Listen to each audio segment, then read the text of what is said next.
असा शब्द तुम्हाला या मोहोळ नगरपालिकेच्या निवडणुकीच्या माध्यमातून देतो। काल रात्री या उभाटाच्या एका नेत्याने दारू पिऊन माझ्या मुस्लिम समाजाच्या एका तरुण सहकारी मित्रावर हात उचलला, त्याच्या कानाखाली मारण्याची भूमिका घेतली।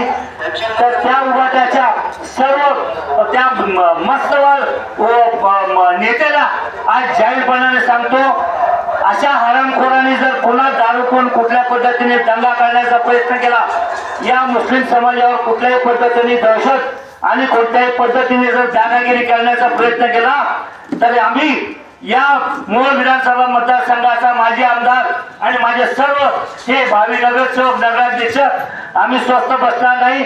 आम्ही जशा तसं उत्तर देऊ आणि या उपर जर माझ्या मुस्लिम समाजाच्या कुठल्याही सहकार्यावर जर हात उचलला तर त्याचा हात तोडून टाकल्याशिवाय हा रमेश कदम स्वस्थ बसणार नाही। माझ्यावर 14 केसेस आहेत आणि पुन्हा ही जर 15वी केस झाली माझ्या मुस्लिम समाजासाठी, माझ्यावर जर केस होत असेल तर ती केस केव्हाही मी माझ्या अंगावर घेऊन घ्यायला तयार आहे। पण माझ्या मुस्लिम समाजाच्या कुठल्याही भावाला त्याच्या केसाला धक्का लागू देणार नाही। या ठिकाणचे नेते सांगतात की मुस्लिम समाजाने मताला बाहेर पडायचं नाही, तुम्ही आम्हाला मत देणार नाही तर तुम्ही कोणालाही मत द्यायचं नाही। अशा पद्धतीची दडपशाही, अशा पद्धतीची झुंडशाही आणि अशा पद्धतीची दादागिरी काही नेते या ठिकाणी करतात। काही नेत्यांना पैशाची मस्ती आली, काहींना दारूचा माज चढलाय। त्या हरामखोराने या निवडणुकीच्या माध्यमातून मी सांगू इच्छितो, तुमची पैशाची मस्ती आणि तुमचा दारूचा माज या मोहोळ शहराची जनता 2 तारखेला मतदान केल्यानंतर तुम्हाला तुमची जागा दाखवेल आणि तुमच्या सर्वांचं डिपॉझिट जप्त झाल्याशिवाय राहणार नाही। आज या ठिकाणचे नेते सांगतात की मुस्लिम समाजाच्या लोकांना आम्ही इथे व्यवसाय करू देणार नाही। मुस्लिम समाजाच्या लोकांच्या पोटावर लाख पाय देण्याबद्दलची भूमिका, पाय देण्याबद्दलची भाषा काही लोक दारू पिल्यानंतर रात्री करतात। अशा लोकांचा पाय जरी तोडावा लागला तरी आम्ही मागे पुढे हटणार नाही, परंतु या मुस्लिम समाजाला आम्ही वादावर सोडणार नाही। मोहोळ शहरातल्या सर्व व्यापाऱ्यांना माहित आहे, ज्या वेळेला या ठिकाणचा एक तत्कालीन जिल्हाधिकारी या मोहोळ शहराची सबंध बाजारपेठ जेसीबी लावून उद्ध्वस्त करण्यासाठी निघाला होता, तेव्हा हाच रमेश कदम या ठिकाणी ढाल बनून उभा होता आणि स्वतःच्या छातीचा खोट करून या रमेश कदमने ही सबंध बाजारपेठ उद्ध्वस्त होण्यापासून वाचवली।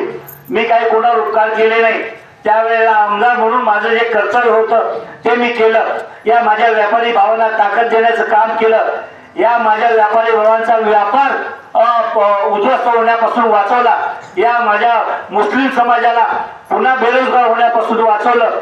त्यामुळे माझ्या मुस्लिम समाजाला मी शब्द देतो की मुस्लिम समाजाचं संरक्षण करण्याची जबाबदारी हा तुमचा भाऊ रमेश कदम घेतोय आणि तुमच्या व्यापाराला, तुमच्या पोटाला किंवा तुमच्या केसालाही कुठल्याही पद्धतीचा धक्का लागू देणार नाही, असा शब्द या मोहोळ नगरपालिकेच्या निवडणुकीच्या माध्यमातून हा माजी आमदार रमेश कदम तुम्हाला देतो। कधीही कोणीही तुमच्यावर दादागिरी करण्याचा प्रयत्न केला, तुम्हाला धमकावण्याचा प्रयत्न केला, तुम्हाला तुमच्या मूलभूत हक्कापासून, मतदानापासून वंचित ठेवण्याचा प्रयत्न केला तर तुम्ही आम्हाला संपर्क साधा। त्या हरामखोरांना त्यांची जागा दाखवू आणि तुम्हाला तुमचा हक्काचा रोजगार, तुम्हाला तुमचा हक्काचा व्यापार आणि संविधानाने बाबासाहेबांच्या आंबेडकरांनी जो तुम्हाला मताचा अधिकार दिलाय तो तुमचा मताचा अधिकार हा 100% शाबूत ठेवण्यासाठी मी इथला माजी आमदार आणि माझे सर्व सहकारी मित्र जे या नगरपालिकेसाठी उभे आहेत, या सर्वांच्या सहकार्याने उभं राहून तुमच्या मागे फार मोठी प्रचंड अशी शक्ती ही उभी करू। शेवटी राष्ट्रवादी काँग्रेस पार्टी शरदचंद्र लोकशाही मराठी ऐका, पहा, जागरूक रहा।